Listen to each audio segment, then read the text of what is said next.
"You're fired, Frank. You leave your post again. Don't bother coming back," she screamed through gritted teeth, the rain soaking her blood-red suit as she jabbed her manicured finger at his chest. Frank didn't flinch. He stood in the downpour with mud on his boots, a bleeding Navy SEAL cradled in his arms. Her face was battered, her uniform torn, but her eyes, barely open, held a flicker of trust. Frank had carried her through fire and steel, but now he faced something colder. His boss, Miranda Caldwell. She didn't even glance at the woman in uniform. "I don't care if she's the president's daughter," she snapped. "You abandoned a government vehicle to play hero." The rain intensified, drumming against the concrete like judgment. Frank's jaw tightened. She would have died. "I wasn't going to let that happen." Miranda's lips curled with disgust. "You're a mechanic, not a soldier. You work for me, not the Navy. Pack your things." Just 12 hours earlier, it had been a normal day. Frank was wrenched deep in a military transport when a base-wide alert crackled through the intercom. A convoy hit an IED. Injuries, potential fatalities. Then the front door slammed open. A lone SEAL staggered inside, her leg shredded, her arm cradling a bleeding side. "Help," was all she said before collapsing. Without thinking, Frank dropped his tools and rushed to her. While everyone else froze, he wrapped her wound in shop rags and tried to radio base medics. Nothing, static. Backup wasn't coming. She whispered coordinates, breath shallow, then lost consciousness. Frank acted on instinct. He loaded her into a Humvee, unauthorized, and drove her straight to the nearest emergency facility, breaking half a dozen rules and every traffic law on the way.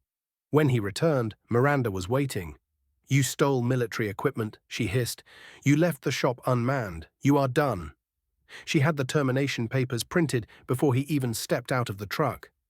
He looked her in the eye and said nothing, just carried the soldier to the paramedics before they whisked her away. That night, soaked in silence, he sat on his porch, wondering if doing the right thing had finally broken him.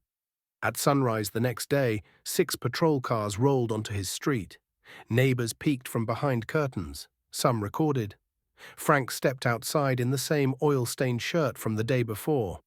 "If this is about the Humvee," he said, raising his hands, "I understand." The lead officer stepped forward, expression unreadable. "Are you Frank Whitman?" Frank nodded, heart pounding. The officer broke into a grin. "Then suit up. You're coming with us. The base commander wants a word." Frank blinked. "I'm not being arrested." "Arrested?" The officer chuckled. "Son, you're being honored." What Frank didn't know was the woman he rescued was Lieutenant Commander Sarah Knox, one of the Navy's top-ranked special operations officers. Her unit had been ambushed deep in hostile territory. She crawled through wreckage, fire, and gunfire with a shattered leg to reach the only place she thought she'd be safe: the depot. No one moved to help her that day, except a mechanic named Frank. Sarah survived because he ignored orders and followed his gut, and she made sure everyone knew it. When Frank stepped into the base hangar, the applause shook him. Soldiers stood and clapped, medics wiped away tears. The base commander saluted, and then she appeared. Sarah Knox, stitched, bruised, walking with a cane. She stepped forward and hugged him. "You saved my life," she whispered. "I told command if they don't honor you, I walk." Behind her stood a general, a senator, and a CNN news crew. Frank didn't know where to look. For the first time in his life, he wasn't invisible. He was a hero. Back at the repair firm, Miranda Caldwell watched the footage go viral. The headline burned across her screen.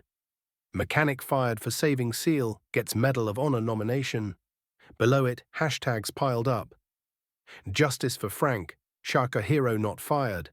Her inbox flooded with boycott threats.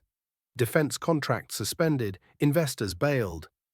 Her empire was crumbling because she fired the one man who actually understood honor. Frank didn't return to her shop.